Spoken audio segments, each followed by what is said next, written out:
No. Para que- Come on. Can you move it on? Say it, baby. Pero estos dos que viven contigo, I know you're on a roll.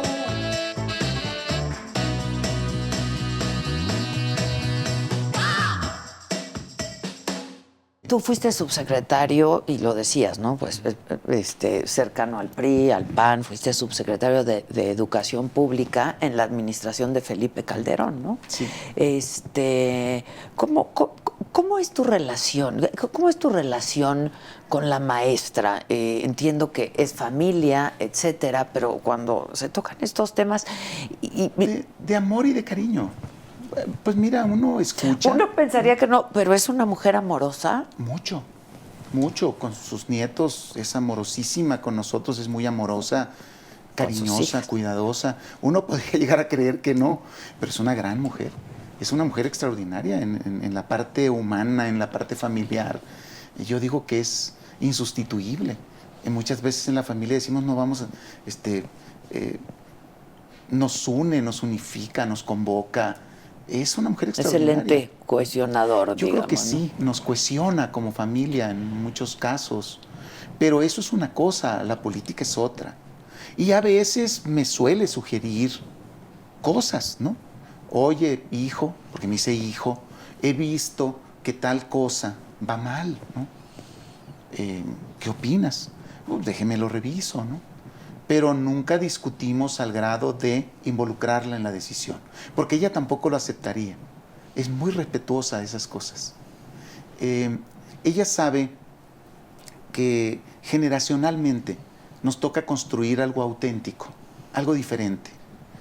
Que la política ha cambiado tanto que ya no se arregla en las mesas de los buenos vinos y las grandes cenas. La política se arregla con la gente, escuchándola, resolviendo sus O problemas. sea, no en la cúpula. No. Las cúpulas... ¿Qué fue lo que le tocó a ella? Yo creo En que muy buena medida. fue una era de élites, fue una era de política de cúpulas, una élite de credencialismo elitista, ¿no? Donde el poder y el dinero eran circunstancias necesarias. Yo creo que una de las cosas que cambia el actual presidente es que el poder y el dinero no son circunstanciales a la nueva política. En todo caso pueden ser herramientas de estatus, pero no son circunstanciales de la nueva política. Y creo que eso le cuesta mucho a la élite o a este sector de la élite financiera entenderlo.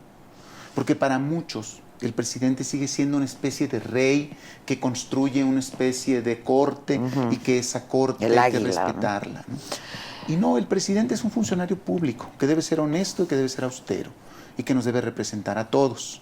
A veces el presidente tiene sus cosas, ¿no? Es lo que yo te decía, ¿no? Pero hace grandes... Tiene a un país muy dividido. Se le olvida muchas veces que ya no está en Yo creo- campaña, ¿no? Ya es déjame presidente, Fernando. Déjame decir algo en su descargo. Yo creo que no es él, es la circunstancia y cómo reacciona él ante la circunstancia. Yo creo que él no nos quiere tener divididos. Yo creo que le cuesta mucho trabajo unirnos. Yo lo vería así. Somos muy difíciles de unificar. Porque... Somos muchos Méxicos, somos... Sí. Y mira, el cambio de régimen no está fácil. Los dineros se movieron. ¿Cuándo se nota un cambio de régimen? Cuando las prioridades del gobierno cambian. Y mira, a mí me tocaba muchas veces discutirlo con algunos miembros de estos grupos que me cuestionaban muchísimo por mi origen. Hay un desdén social en muchos...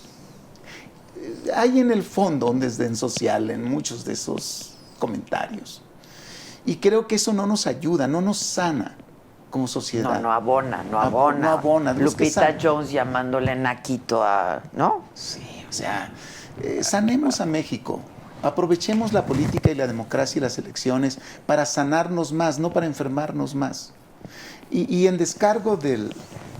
Sí, digo, el presidente no necesita voceros ni necesita quien lo defienda, ¿no? Él solito, ¿Pa' qué? No le sirven, de pero hecho. tampoco estamos platicando como con 5 millones de gente, o sea que Exacto, no pasa nada. No le sirve. Yo creo que el objetivo del presidente no ha sido dividirnos. Yo creo que al revés, ha sido conciliarnos.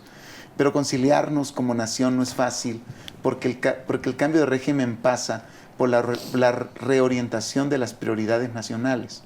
Y en las prioridades nacionales hay una disputa por los presupuestos y hay una disputa por las obras públicas.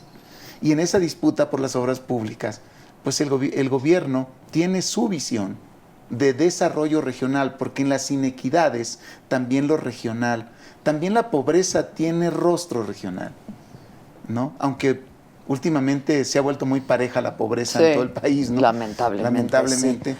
Pero no es la misma pobreza que tú observas en el sur a la pobreza que se vive en el norte. Como dicen, el sur también existe, ¿no? El sur también existe, y eso, en la priorización del gasto, Adela, los 30 años anteriores no estuvo el sur. Estuvo la parte bonita del sur, la parte redituable del sur. Y a muchos de estos empresarios se les olvida que el valor de un gobierno no está en la rentabilidad de sus obras, sino en la oportunidad histórica de las mismas. Y yo sí creo que el presidente está tratando de equilibrar el norte con el sur. Porque si no equilibramos desde el gobierno un estado más equitativo geográficamente hablando, vamos a tener dos países. Muy pronto vamos a comenzar a disputarnos. Ya esta alianza federalista comienza a discutir si los impuestos, bueno, los comentarios de algunos de que si quitáramos Oaxaca, Guerrero y Michoacán, el país sería otro, ¿no? Sí, líderes sociales que no se miden. Sí, no, que no entienden la plureza. La riqueza de un país no solo es el dinero o su Producto Interno Bruto, y en eso estoy muy de acuerdo con el presidente. La riqueza de un país está en su gente, en su pluralidad, en sus ideas, en su comida, en sus paisajes, en su cultura. Y fíjate qué pobreza de espíritu de estos políticos que piensan que la riqueza es el dinero. O sea, y tú, tan cercano al poder y tan cercano a la política y a estas élites políticas, etcétera, ¿cómo has logrado seguir con este pensamiento y con el actuar? ¿Has seguido con el actuar? Es decir, ¿hay congruencia entre tu pensamiento y tu actuar, Fernando, en todos estos años? Yo creo que sí. He tenido pues el privilegio de estar en posiciones de gobierno que me han permitido ejecutar cosas que mejoren las condiciones en las que estoy trabajando. Y yo espero que en el partido también tenga esa oportunidad de que las ideas, la agenda del progresismo, ver a las personas como personas y más allá de sus identidades y sus preferencias, construir focos regionales de agendas que traten de resolver inequidades y líneas de pobreza muy específicas, mejorar el trato en la política, mejorar las condiciones, no la frivolidad protocolaria del Grupo Tlacomulco, digamos, pero las buenas formas en política siempre funcionan.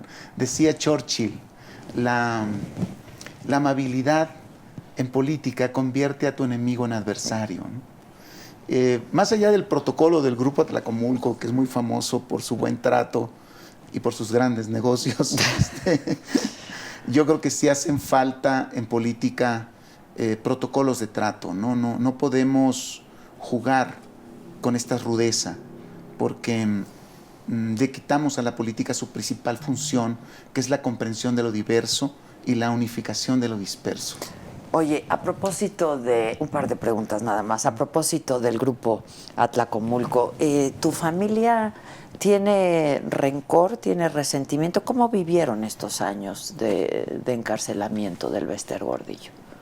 Pues tratamos de vivirlo primero en unidad familiar, haciendo una pausa en nuestra vida pública y concentrándonos en lo que nos era esencial en ese momento, que era la salud de ella, y en un segundo plano la libertad de ella, o sea, cuidar su vida y luego buscar liberarla. Como era una decisión política, era muy complicado hacer política para liberarla. Y como era una decisión política, también era muy complicado hacer litigio legal para liberarla. Yo creo que ella fue muy coherente. Yo creo que ella se formó del lado correcto de su visión como mujer política, como mujer de poder. Yo creo que le dijo a Peña Nieto las verdades que tenía que decirle. y ella trató a este grupo político como ha tratado a todos los grupos políticos, con verdad y honestidad. Les dijo que les dijo que el pacto era un error y que la reforma educativa como estaba planteada no pasaría, y no por ella, sino porque no estaba bien armada, y que podía transitar si en conjunto con los demás partidos se arreglaba el tema de la permanencia en la plaza. La famosa palabra permanencia. Tú no puedes hacer un servicio profesional ni convocar al magisterio una gran transformación diciéndole que va a perder su trabajo, ¿no? Me parece absurdo. Ni puedes profesionalizar un campo, el que sea, diciéndole a la gente que si no se somete a tu criterio académico, se van. Porque siempre hay una prenoción en quien evalúa. Y hay que ser muy objetivos y cuidadosos cuando uno dirige procesos tan complejos, humanos y gigantescos como esos. Y creo que pues ellos no escucharon, y yo creo que como no la escucharon a ella, no escucharon a nadie. Hubo traiciones. Yo creo que es una traición a sí mismos, más que una traición, es una traición al concepto, es una traición a la política, es una traición al modelo. Porque si lo que queremos es ser justos, si lo que queremos es mayor equidad, si lo que queremos es que las familias prosperen más, ¿por qué voy a ponerme en el plan de las exquisiteces menores con la cúpula empresarial y la cúpula política que cree que nos controla y nos domina, y exigirles a los profes que han hecho un gran esfuerzo por sacar adelante la escuela pública, han puesto más de lo que han recibido en muchos casos? ¿Por qué tratarlos de esa manera? No se entiende. La política también debe ser humana. ¿Y por qué tratar a una lideresa que les está diciendo la verdad y que viene a negociar con ellos un acuerdo para salir adelante? ¿Por qué tratarla de esa manera? Políticamente tiene según yo, dos lecturas muy complejas. Primero, le mandas un mensaje de poder a tus aliados, poderoso, pero peligroso. Porque entonces ya nadie te va a decir la verdad. Porque la verdad cuesta. Y cuando el poder se lanza contra alguien que fue honesto contigo, es lo que decíamos al principio de la entrevista. Entonces, ¿qué sucede? La soledad del poder, la ausencia de la autenticidad del poder y el protocolo por encima de la comunicación necesaria en un gobierno. Lo demás son consecuencias. Si tú observas, el problema del sexenio de Peña Nieto es que confundieron jerarquía y negocios con política. Y yo creo que la jerarquía y los negocios, supongamos que en alguna dimensión ética, si es que esto existe, se valgan. Lo que no se vale es todo lo que pasó. El cinismo, la denostación, la ignorancia en muchos de los temas. Entonces no tenemos rencor ni resentimiento porque pues es parte de la vida, ¿no? Y es parte de la política. Pero fueron años muy dolorosos, ¿no? Muy dolorosos y muy difíciles, sobre todo en la parte humana. Nadie puede decirme que no rescato el arte de la conversación, pero ya que hablabas de esto, tú estuviste muy cercano y apoyaste mucho a la maestra Delfina. El hecho de que ahora esté como secretaria de Educación Pública... Primero me conmueve como ciudadano, como profesional de la educación que he sido. Me conmueve que una profesional de la educación esté en el máximo peldaño de la burocracia especializada de la educación, en el ministerio, encabeza el ministerio. Como de alguna manera me conmovía yo mismo cuando me recordaba dando clases, dirigiendo una escuela, y luego siendo jefe de departamento, luego director de área, luego director general, y luego subsecretario, y decía yo mismo, pues del aula a dirigir todas las escuelas del país, me conmueve a mí mismo. Algo no le conmueve a nadie más, digamos, pero no importa, me conmueve a mí. Lo primero que siento cuando veo a la maestra Delfina, pues es esa emoción de que un profesional de la educación llegue ahí y se le arrebate el ministerio a los que creen que deben estar ahí solo los cultos y los que tienen altas credenciales. O sea, estas élites que se creen propietarias de los consensos académicos y que le han hecho mucho daño a la educación. Porque, por ejemplo, la educación superior y la preparatoria en México no han sido bien reformadas, porque los consensos académicos son del siglo XIX, algunos de ellos. Nuestras carreras se han reformado. Se hablaba de una reforma educativa, se necesita una revolución educativa. Sí, sobre todo en la prepa y en la universidad, porque tenemos la peor prepa, expulsa a la mitad de los muchachos que se inscriben, porque los estándares de desempeño que se les exige en pensamiento matemático no son generales. Hay que establecer un estándar general y un estándar superior para los que van a ser matemáticos. Pero los que no van a ser matemáticos no tienen por qué tener un estándar superior. Y esa personalización del currículum que debe hacer la preparatoria, en México no se hace.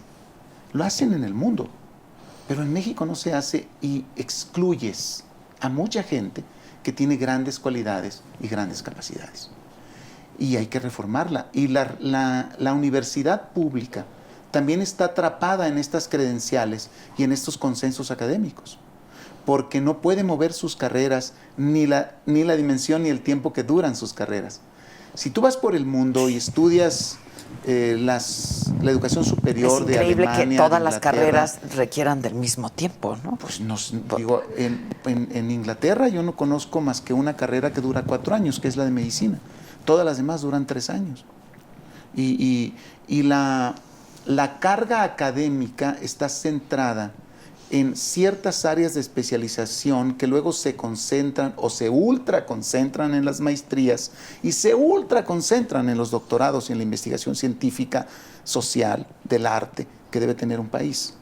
Nosotros, haz de cuenta que tenemos como carreras de bomba atómica, ¿no?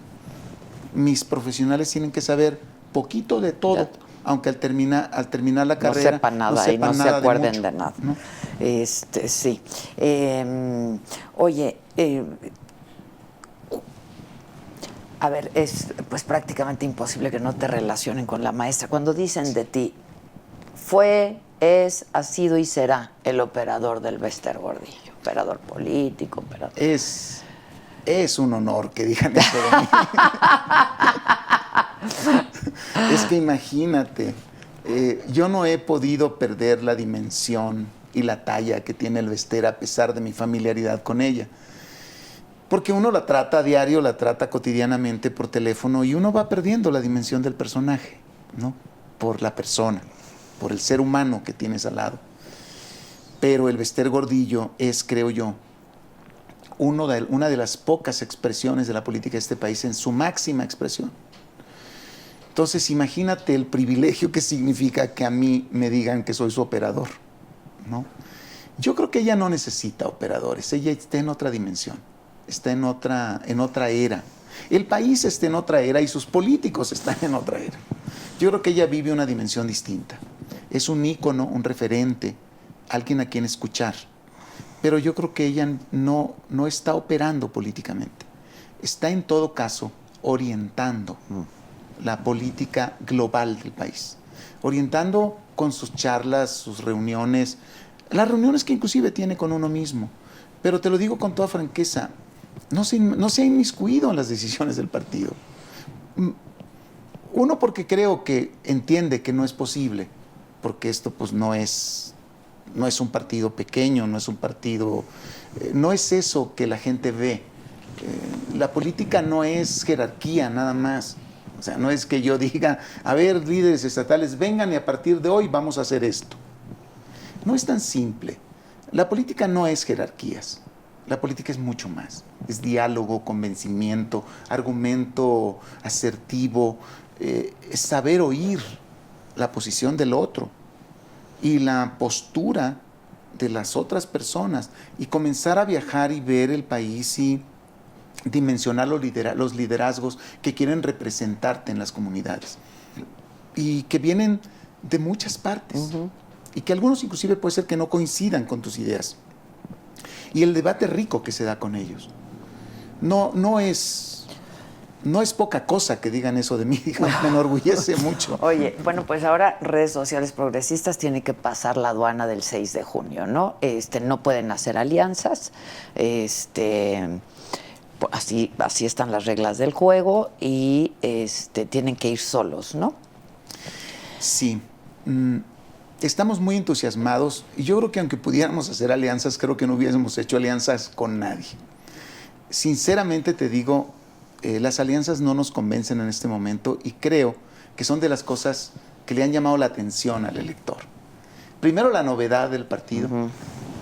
La frescura, creo yo, que el partido comienza a respirar en las regiones. Porque el partido no soy yo, no es mi grupo de trabajo. El partido son las dirigencias estatales, las militancias en los municipios, los coordinadores de los distritos locales, los líderes de colonia que se han afiliado con nosotros. Eso es el partido. Digo, imagínate, sería frívolo, equivocado decir el partido es Fernando González, ¿no? Yo solo lo dirijo y a veces en todo caso lo administro y lo gestiono, cuando mucho, ¿no? Porque es bastante osado creer que un líder puede imponer su visión. Es muy osado y nunca funciona, menos en una sociedad que se ha comprado la idea y que se ha convencido a sí misma de que tiene el poder de poner y quitar gobernantes. Y que se cuiden los gobernantes. Por eso debemos ser muy prudentes cuando abrimos la boca y cuando actuamos. Porque la gente nos está oyendo y la gente habla y dice y decide. Y quién sabe cómo vaya a decidir, por eso hay que trabajar mucho con ella. Explicarle que sí tenemos que consolidar parte de lo que traíamos y evitar que el capitalismo neoliberal se convierta en una cosa todavía más brutal en contra de las libertades. Porque alguien puede llegar y querer convencernos de que para que nos den más dinero renunciemos a nuestras libertades. Por ejemplo, alguien podría decir, a México le urge una revolución socialista, trotskista, maoísta, que cancele la iniciativa privada, que nacionalice otra vez las empresas y que nos distribuya la riqueza. Y cancelar las libertades también. Puede ser que alguien quiera convencernos de un tema así, que la gente sepa que eso es peligroso para sí misma, porque así comienzan las dictaduras y así comienzan la violación de los derechos de las personas. Y dicen, como los adagios estos de los alemanes, ¿no? Que decían, cuando vinieron por mis adversarios políticos no hice nada porque no venían por mí. Cuando fueron por los judíos, pues tampoco hice nada porque no venían por mí. Cuando vinieron por mí ya no tuve fuerzas ni valor para hacer nada, ¿no? Que no nos pase eso como sociedad mexicana. Hay que estar muy vivos de lo que están diciendo nuestros líderes, de lo que se dice en el texto y en el subtexto. Y seamos audaces, lo hemos sido siempre, tenemos una intuición, tenemos un pueblo con una intuición maravillosa. Pues yo espero que este sea un buen ejercicio, ¿no? Poder conversar con ustedes, poder conversar también con quienes aspiran, ¿no? A un puesto, quienes son candidatos de todos los partidos y que la gente finalmente pues tenga más elementos de valor para ser finalmente quienes emitan su juicio en un voto, ¿no? Y que la gente sepa que redes sociales progresistas es su aliado, que redes sociales progresistas no cree en esas formas de gobierno, que quiere reformar el capitalismo neoliberal asumiendo lo bueno que traía para convertirlo en un capitalismo progresista que empuje la iniciativa individual acompañada de una nueva responsabilidad de Estado para mejorar las condiciones de vida de la gente y resolver de una vez por todas la inequidad social, la pobreza, la línea de pobreza, que todavía va a estar más aguda por la pandemia y que vamos a batallar mucho para recuperarlos. Y ese diagnóstico es el que tiene que estar en la campaña. No estos gritos ni sombrerazos de yo sí, tú no, y a mí me gusta más y yo lo haría mejor que tú si estuviera en tu lugar. No, espérame, dime cómo vamos a salir de esto que está pasando, de la sociedad que está enferma, de mis sentimientos que ya no sé cuáles tengo, si estoy ansioso, si odio la vida, si odio la economía, porque mañana no sé si voy a poder comer y mis hijos me van a pedir para comer y no sé si voy a tener salario. Yo creo que los partidos, los líderes, todos los líderes sociales tenemos que estar enfocados en cómo vamos a sacar a esas familias de la pobreza o de la crisis producto del encierro y del cierre de las empresas, para que estos ¿cómo se dice? Estos empresarios que han arriesgado todo, créditos, patrimonios, para poder sostener sus empresas, tengan algo desde el poder. Sí, porque de pronto creen que los empresarios son estos 4 o 5 grandes Las 10 empresarios. familias Y no, mira, no.